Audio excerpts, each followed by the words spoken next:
we know it's a Friday, but this is a very, very special tale.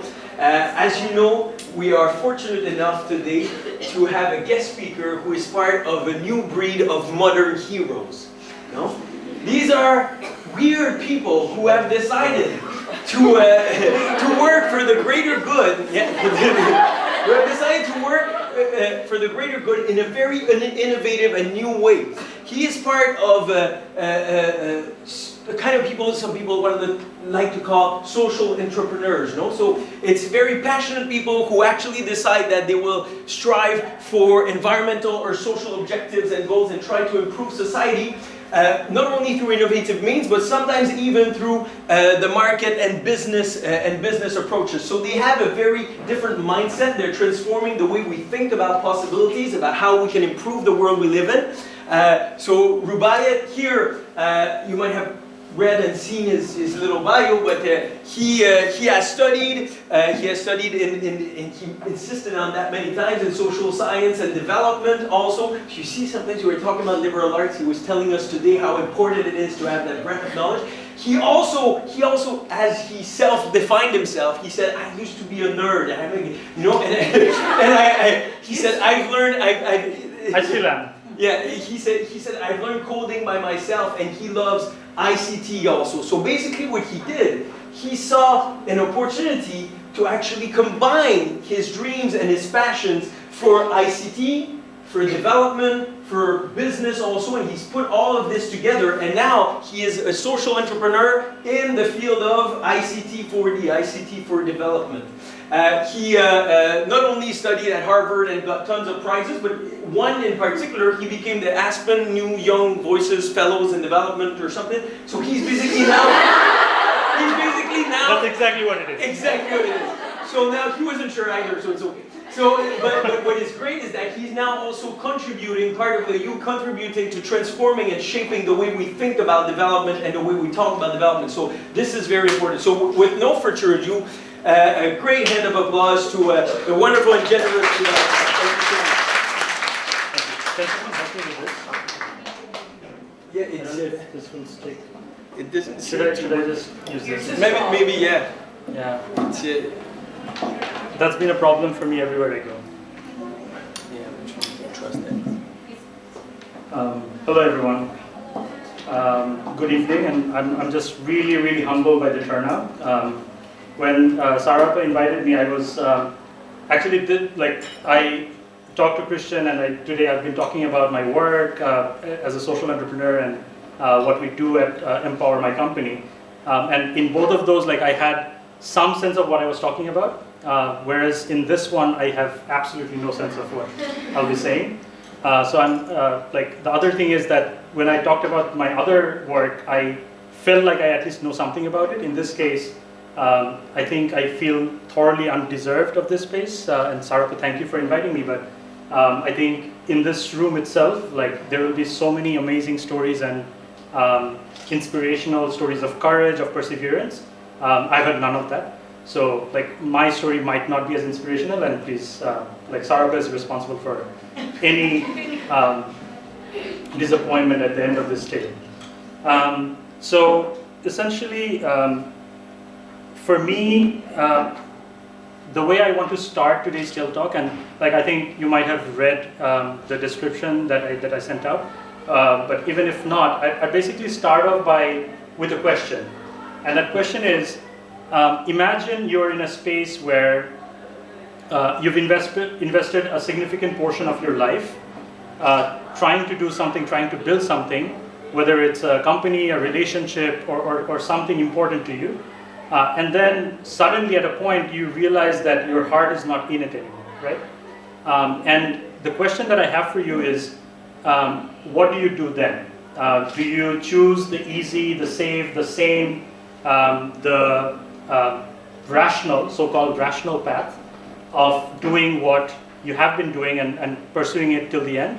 Or do you choose a new, uncertain, difficult path, right? And that question, I hope that you'll think about that question, and whatever answer arises in your head, just keep it to yourself, and throughout the entire talk, keep that at the back of your mind, and try to relate to my experiences and my journey through that lens, so that at the end of the talk, I'll basically, I want to have a conversation around whether that question, the answer that you had at the beginning of the talk changed even slightly at the end, right? So that's my hope, that we'll have a frank and honest conversation about that. So the way I want to go about this is with a series of stories of critical junctures in my life where I've had to make difficult decisions. And by no means am I claiming that any of these decisions were more difficult than what you've had to face in your lives. But those were important decisions in my life, and I chose one path over another. And I'll talk about how I made those decisions and where they led me eventually. And hopefully that will give you some things to take away at the end of this talk. The way I'm thinking of this is I'm trying to weave a few beats of stories with a common thread. And at the end of it, hopefully you'll be able to take that thread away from today's talk and be able to weave your own stories and your personal journey with that thread, even if in a very subtle way. So that's my intro. I'll start with my childhood. Is this working? So I'll start with my childhood. So this is my childhood. It's as bland as this. The background, there's nothing in the background. This is taken in a studio. I've had a very uneventful childhood in many ways. No special tragedies. Like a lot of people, inspiration people I hear speak, have really inspirational tales of tragedies or like challenges that they have had to overcome. I've had none of that. I come from a very typical Bangladeshi family in the middle class, and I was a complete nerd, as you can see. And I really had, I didn't even play outside. I was always indoors, reading books, teaching myself programming when I was really young. So I was really introverted and really into myself, into my own world. And the first time I had to make a really difficult decision in life was at the end of high school, after I finished my A-levels. And I was applying for schools abroad, for college, for undergraduate studies, and got accepted to a few of them. But right as I got some acceptance letters, I realized that I was in love with my best friend at the time. And so it was a really difficult decision for me, at least at that young age, to kind of, so this is me and her back at that time.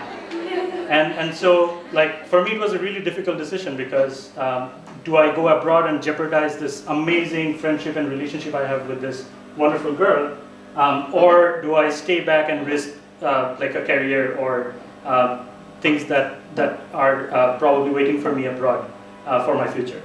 So what I eventually decided can be called the heart's path, quite literally, and I chose to stay in Bangladesh. And what? I didn't mean that to manipulate any of you.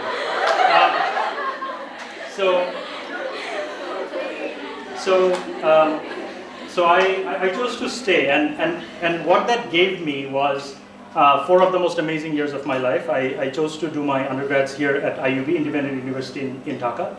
And that was an amazing experience. I made the most of it. I did a lot of extracurriculars. I think I was president of 3 clubs at the same time. Nobody does that. And I really suffered because of it. So my girlfriend at the time, who's now my wife with 2 children. So we actually, those 4 years were really special for us as well. We really enjoyed our times together, and I definitely made the most of those 4 years. I can tell you that.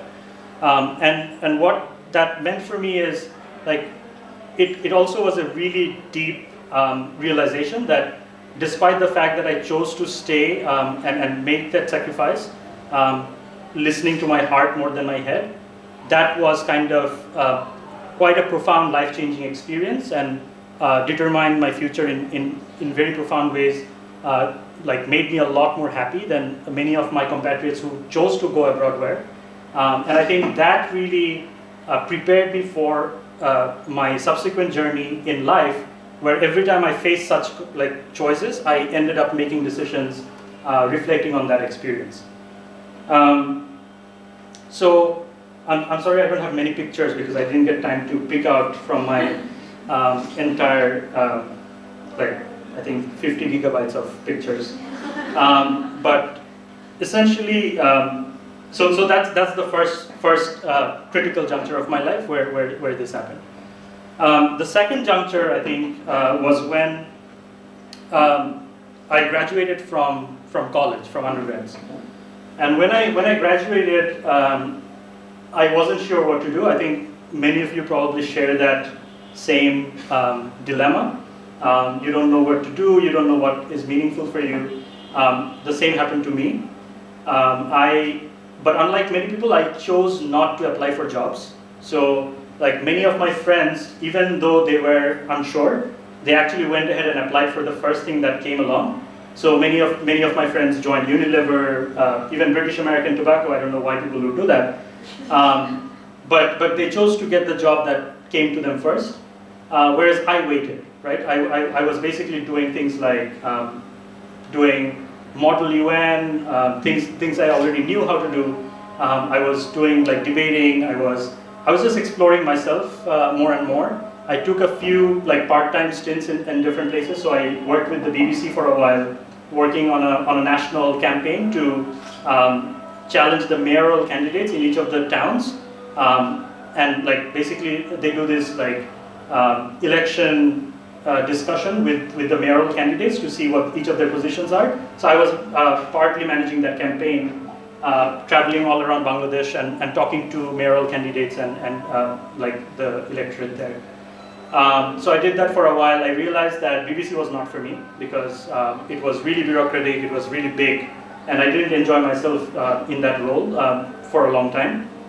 I chose to quit. I then joined New Age, a national newspaper, as the coordinator of a campaign to do the first online election portal. So this was right before the 2008 elections. And there was no online portals for managing election information at that time. So I managed that project in 3 months. And at the end of it, I also realized that I didn't want to be a journalist. So I didn't want to be in media, I didn't want to be a journalist. I also tried working in my father's firm, which is a research consultancy for World Bank and UNDP and all of these organizations. I realized I also didn't want to be in research or in NGOs. So like I was kind of crossing things off the list one by one by taking like 3-month jobs, but I never committed to any one of them to do like a more substantial period of time. So I waited and waited and waited, and about a year went by after graduation. And suddenly, out of a series of fortunate events, I'll not go into the details of it, but I kind of landed on the idea of what was at that time called click diagnostics. And the idea was essentially that you would use technology to bridge the gap between urban specialists and remote populations where they don't have access to services. So for example, in health, you would have someone using a mobile phone to provide health services to rural patients from urban doctors. So that idea really seemed appealing to me because, like I said, I was a geek. I really enjoyed programming. I really did that for a long time. So technology was really something one of my areas of passion. I've also been in the social sciences, so I care about like social sector projects, but I don't really like the way NGOs typically do it.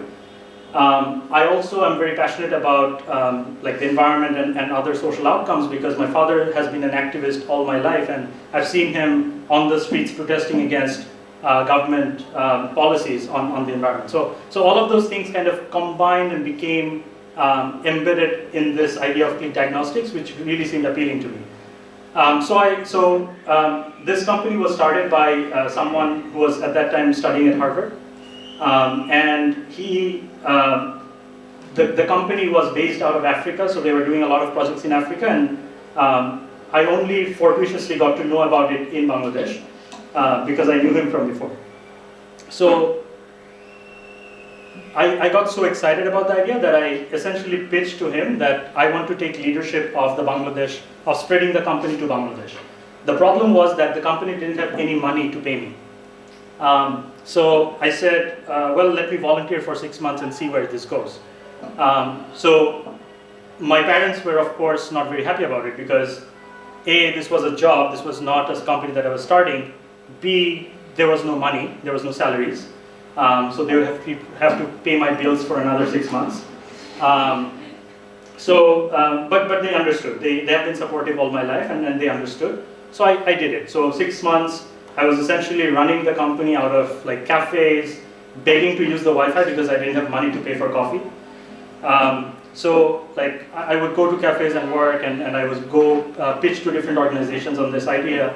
Eventually, we landed a big contract with Bragg, which was a big break for the company.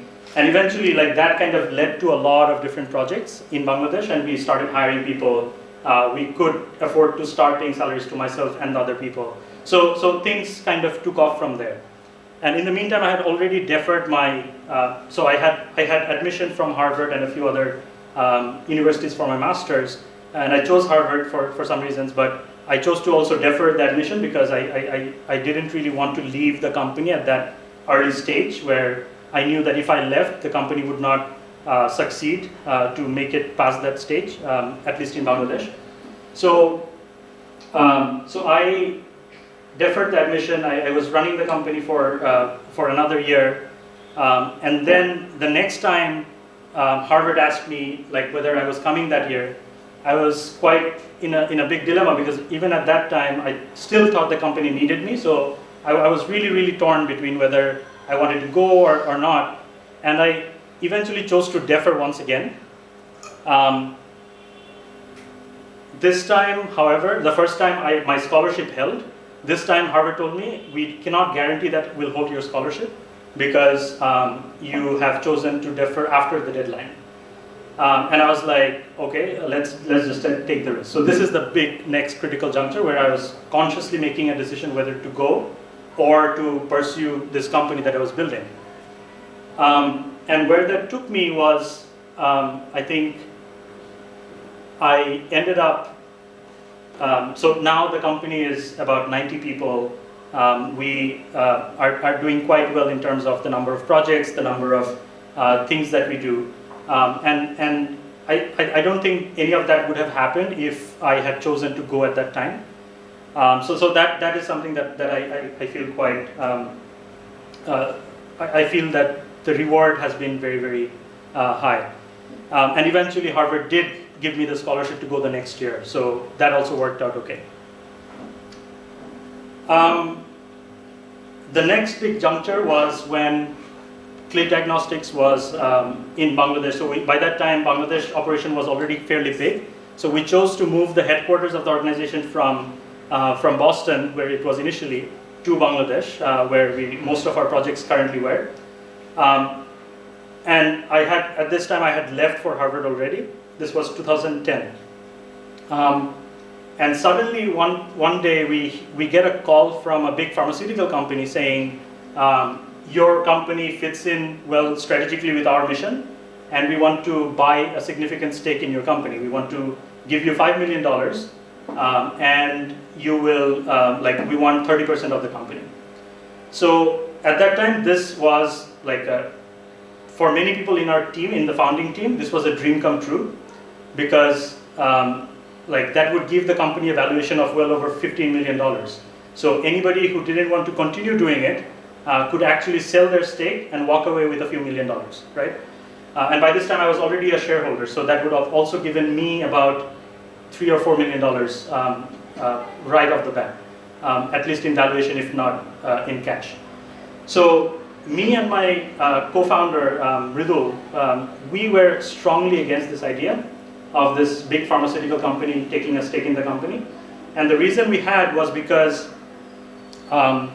we thought that would really dilute our focus and push us in directions that we didn't want to go. So for example, the pharmaceutical company would have agendas that they would want to serve with us that we probably didn't want to do, right? And so we were vehemently against this idea. what ended up happening was the other co-founders actually kicked us out of the company. So we were locked out of the website, we were like taken out of the legal papers. So we essentially ended up with nothing from that company. So Click Diagnostics kind of blocked us out. And we were, initially of course we were very, very upset about it. But then the more we thought about it, we realized that we didn't really need the Boston arm or the Boston headquarters of the company to function, because we had full control over the Bangladesh operations, which was actually the hub of all the activity. And in any case, it was our relationships with these clients that actually got us where we were. So it was not dependent on the name Click Diagnostics per se. So what we chose to do was to form a new company called Empower, with the ownership being split between us and a couple of other people. And we chose to build it in Bangladesh instead of like relying on that global organization.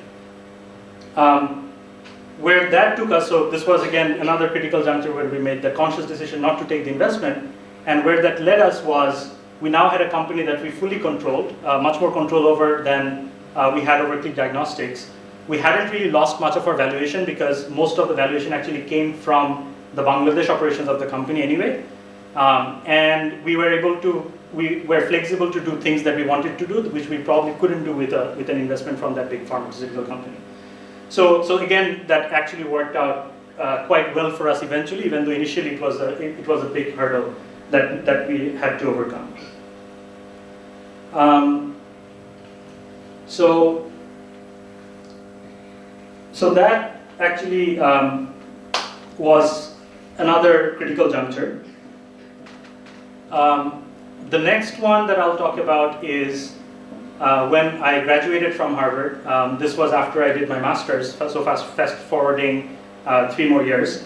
And after I graduated, I had the choice of whether I wanted to stay back or whether to come back to Bangladesh, right? And that's a choice many people face, and typically most people choose to stay back because of all the opportunities there. And my friends were applying for jobs in the World Bank, in Washington DC, or in big organizations like that. And of course, they're currently getting 4 times, 5 times the salary that I get from my company. But my decision to come back, actually, I never even applied to any job while I was there. I chose to just live off some of the money that I got from my loans, and I chose to come back. Even though I had substantial dollar-based loans, which I have to pay back from Bangladesh, I chose to come back because for me it was a choice between what I stand for, what I value in life, what I really believe in, versus something that would be more convenient and easy and something that is the easy way out. So for me, again, it was a choice of heart versus the head, and I chose the heart. So I think, again, those are the few beats that I was talking about, of stories of choices or junctures in my life. And the thread that ties them together is, of course, what you already know, which is following the heart over the head. And for me, that actually has, as you can see, like I am very, very happy where I am. To be very honest, I don't think I have any regrets about any choices I've made in life so far.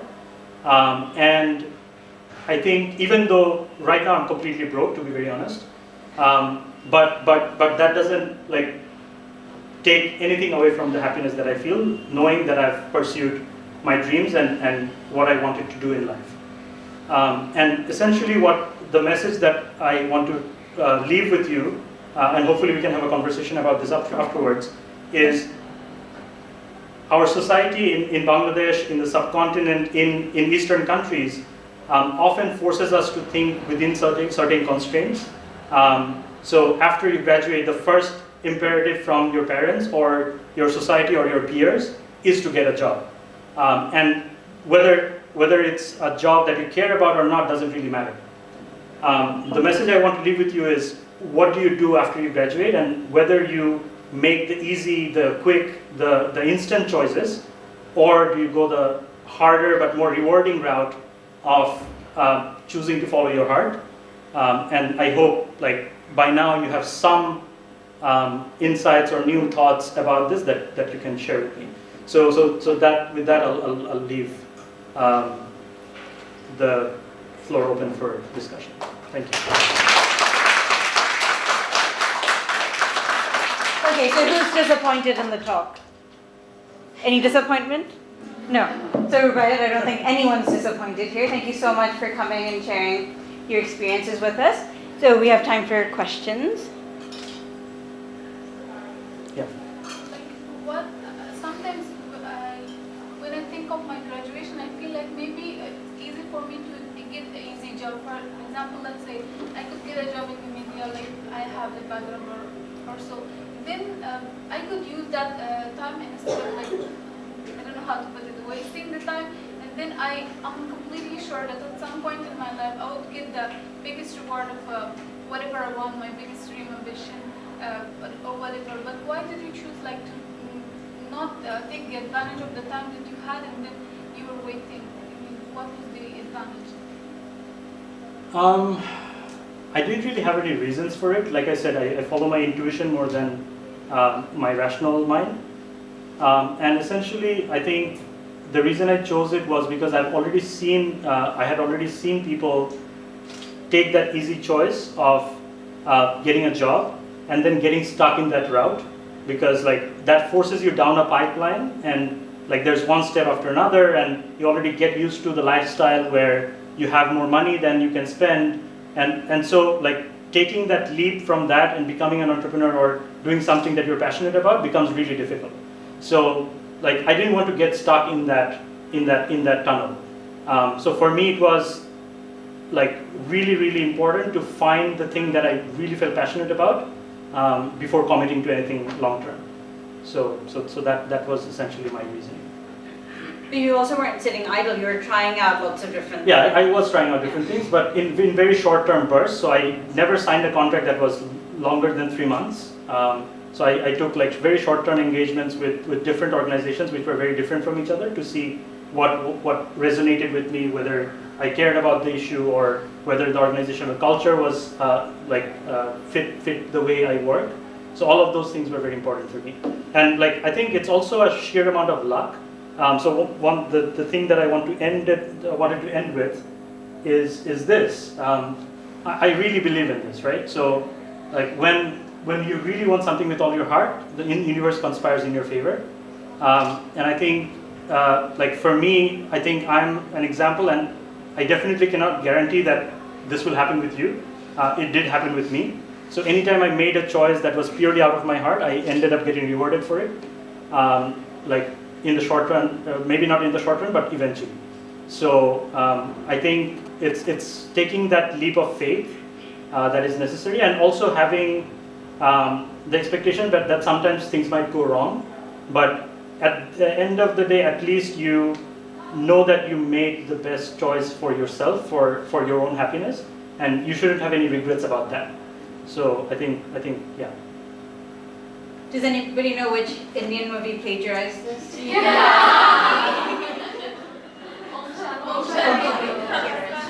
There's a question here.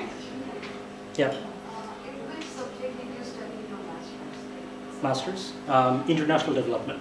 So yeah, that also is interesting because I only knew I wanted to study international development because I like tried to do several things and eventually landed on this.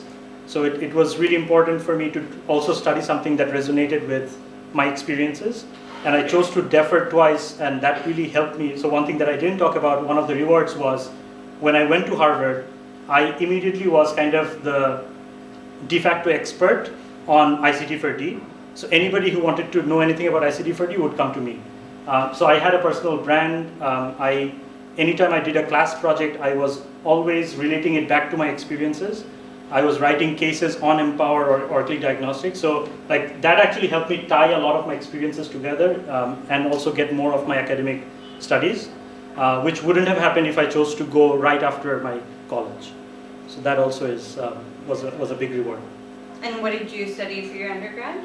I shifted majors 4 times. But I eventually landed on an interdisciplinary major between demography and environmental science, so looking at how population affects the environment and vice versa. So is this